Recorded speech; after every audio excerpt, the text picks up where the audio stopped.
Welcome back to Good Morning Texas. I have here with me author Heather Burch here to talk to us about the whole young adult craze and a novel of her own. Hi, Heather. Hi. Thank you for having us here. Thank you for being here with me. Thank you so much. So let's just talk about, this whole young adult craze that's happening right now. You're seeing Twilight, we're seeing Hunger Games, we're seeing a bunch of novels aimed at, young adults being turned into movies. I mean, what are your thoughts on this? I think it's awesome. I think it's great. My son went to see Hunger Games. He'd not read the books, and I tried to get him to read the book. I'm like, you're gonna love it. You've got to read it. And he went over the weekend. I think he might have even gone opening night, but he is so into the stories now. He's like, where's book 2? I got to read book 2. So I think it's great because it really encourages kids to read something that they might not have otherwise. And how old is your son? 16. 16, all right. So then what do you say to someone who's a little bit older and sees themselves as, too cool to read young adult? I mean, someone who's a 35-year-old dad who says, it's a young adult book, I can't read that. I mean, what do you say to that? Well, my husband's reading Hunger Games right now. Okay. So, and he's a little older than 35. And he actually, I had tried to get him to read it before too, and he was just busy and, I'll read it later. Once he got into it, I mean, he'll have it done tonight, and he started reading it yesterday or the day before. So you can't be too old to enjoy a young adult novel if it's a well-written novel, if it's a well-written book and the storyline is there. Any age can enjoy them. Okay, so then what makes this kind of thing young adult? Is it the themes? Is it going to be the reading level? Like, what makes it specifically young adult and not for anyone? Well, and that's an interesting thing because the young adult books are becoming for anyone, but honestly, it's not really the reading level anymore. Maybe there might have been a time that it was, but now the YA novels are extremely sophisticated, and that bar is always being raised a little higher and a little higher. So I wouldn't say that it's that. I think the key thing a little bit can be the themes, but the biggest thing is the age. The age of the actual protagonist, the age of the actual main character. If she's in the teen age range, it's going to be definitely considered a young adult book. Okay, well then with that in mind, how can adults find relatability with these if these characters are young in comparison to these adults that are reading them? Well, I think for one thing that every adult has the moments of thinking back to when they were in high school and wishing they'd handled a situation in a really cool way. And so for older adults, we get to kind of relive a lot of situations because a lot of the same situations will show up in young adult novels.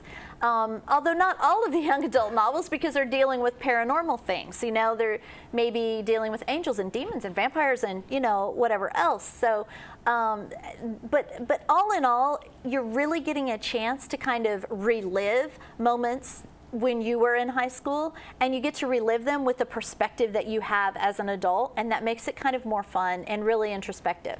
Okay, so then in your opinion, this whole young adult, do you think this is, a craze that's, really hot right now, or do you think this has just been a thing and we're kind of just noticing it just now? It's always been a thing, but it definitely has expanded. The market for young adult books has expanded, and the competition for great young adult books is just phenomenal. I've read several books from people who maybe might have asked me to read something that are fabulous books and they haven't sold yet because there's just so much. There are so many books competing for that shelf space at the bookstore. So it's a really tough market on one hand, but it's also awesome because it's a really wide open market. And that's one other thing that's great about, I think, young adult books is we're exploring a lot more avenues. So that's pretty exciting too. And then speaking of young adult, you have your own young adult novel, don't you? I do. It's Halflings, and it is it's available everywhere. I just stopped by a couple of bookstores here in town, and they asked me to sign the books that they had on the shelf, and that was exciting. Plus, they had sold one yesterday, so that was cool. He was like, "Oh yeah, we had so many on the shelf, but I sold one yesterday." So that's really neat for an author when you can stop in somewhere and they're like, "Oh yeah, I just sold your book," Right. So, but yeah, it is definitely in the paranormal realm. It's called Halflings, and it's just been so much fun. And it is a series. Right. It's another big trend in young adult. Right.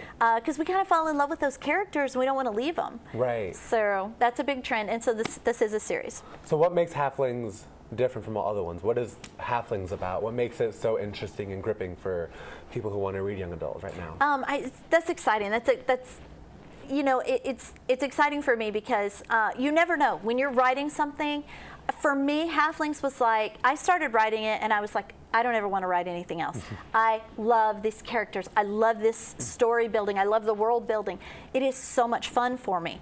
And so now that it's on the shelf, because it just released in February, it's already in third printing. So it is doing really, really well. And that is so exciting because to me it was different and odd and not exactly what you're seeing out there, but people are really responding to it. And it's a story of Nikki Youngblood, and she is being hunted by men and demons, and she turns to 3 half-human, half-angel young men for protection. And they've been sent to protect her, so that works out. And in the midst of that, 2 of them kind of fall for her. Okay, so then what are your inspirations for this? I'm feeling a little bit of that Twilight, Vampire Diaries, love triangle, but what inspired you to write this? Well, the 2 main characters that are the boys that fall for Nikki, Mace and Raven, are very much almost carbon copies of my 2 boys. And so, writing their characters, I feel like I've written them, they're very real, In fact, if I hit a snag on, how would Mace handle this? Or what would Raven do in this situation? I go to, what would Isaac do? And what would Jake do? Because that's my 2 boys. And they are very much like the 2 main characters. So, so that made it easy for me because, I'm living with these boys. So. And then, so your sons, have they read the book? Yes. And do they just love it? Do they see They do, but they see themselves in it, So, and it's funny because I was joking earlier. All of my younger son, the one that's 16, all of his friends know that if they say something clever, it might end up in my book. And sometimes I'll nail him down on it. My son's best friend is named Nick, and I'll be like, "Did you just make that up?" He'll be like, "Yeah." "Really? You haven't heard that anywhere?" "No." I'm like, "Okay, that's going in my next book." Going in the book. Yeah, and they do. I mean, they do pop up. So.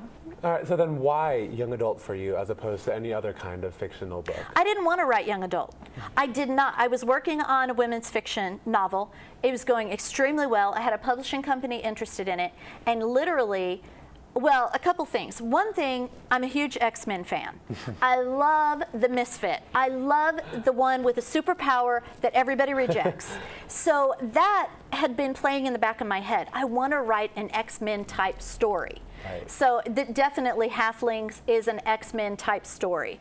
But the other thing was that these teenagers, I guess this story idea had been working in the back of my head for a long time.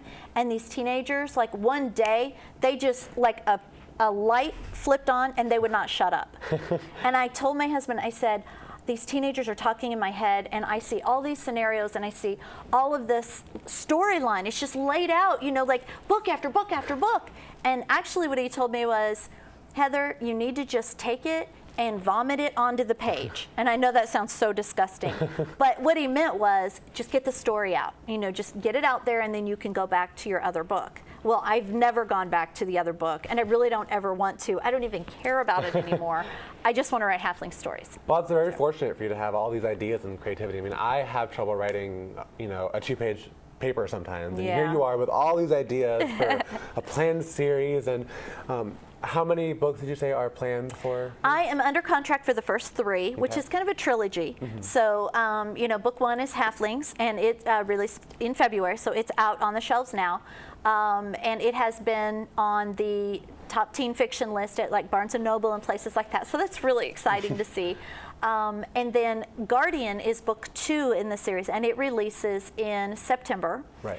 And then book 3 will release in, well, I don't know for sure yet. I haven't gotten a release date, but it should be about 6 months after that. Okay. And they just gave me, I have my own game app. So there's a Halflings game that you can download if you have an Android or a iPhone or iTouch, any of that. You can download the game, so you can, test your skills at, being a Halfling. Well, that's so awesome. Good for you. And so Thank you're you. here with your publishing company here in Austin doing a couple of things. What exactly are you doing with that? Oh, we've got book signings. I've been speaking at schools, and it's just been a blast. I'm here with Jill Williamson and Bill Myers. Bill Myers has written many, many, many books. Jill Williamson has one book with our publishing company that we're with now. She had a series that was out before that. So I'm like really kind of the newbie. But yeah, I mean, and they're both great, and we're really having a great time. So how has this impacted your life? I was reading an article, not too long ago about Christopher Paolini, the author of the Aragon series. I mean, seeing how his life is just whirlwind out of control with this kind of novel. How has this impacted you? It has, and it's kind of crazy, but and I just signed a shopping agreement just recently with a producer in Hollywood. Wow. When the Hollywood things happen, that is what really will spin your life out of control, Or I don't want to say out of control, but, well, yeah, sort of, out of your control. Now, it's not an option yet, so, right. but she's working to put together a team, and so it's very possible that Halflings will be a movie within, the future at some point. That is a scary thought. I mean, it's so exciting, and I'm a huge movie person. Right. So that to me would be the ultimate. But yeah, I mean, it will definitely, and already it has, it does impact your life daily, especially. I'm really big on doing a lot of, I'm online a lot, I'm talking to readers, I'm talking to reviewers, and so, you can find me online easily. The Halflings have their own network now. They have like their own little social network, and humans can join too. So it's really cool because people are a part of the story now, and like I got 2 new names for Halflings this morning while I was out of school. So, because the Halflings all have a little bit unusual names. Right. So I'm always kind of on the hunt for an interesting name. So. Well, it's exciting. I mean, you have your books, some games, social network, a movie. I mean, that's exciting. It's exciting, Do you have anyone in mind for characters in your movie yet? No, I don't know. I mean, I do kind of in the back of my mind, but I don't know. Right. Nikki, the main character, Nikki Youngblood, she's very much tomboy. She's tough. She rides a motorcycle. She's a black belt in karate, and she's an artist. So she's a really unusual mix. So it's really going to take the right person to be able to pull off that role, And the boys are the boys. I mean, the Halfling boys are, they're daredevils. So whoever it will be flying a lot. They're going to have to not be afraid to do a lot of stunts. So. Well, congratulations on all your success. I mean, this is extremely exciting for you, and it's interesting to be able to see how this is going to progress on into the future. Yep, it is. It's interesting for me, and I'm having a blast. I really, really want to encourage people who love writing, don't give up. Stay with it. And if you have a story or an idea that you're really passionate about, don't give up on it. Just keep going. Oh, well, thank you so much for being here. This is so exciting. It was great to be here. Thank you. Awesome. All right, well, make sure you stay tuned to Good Morning Texas right here on Texas Student Television.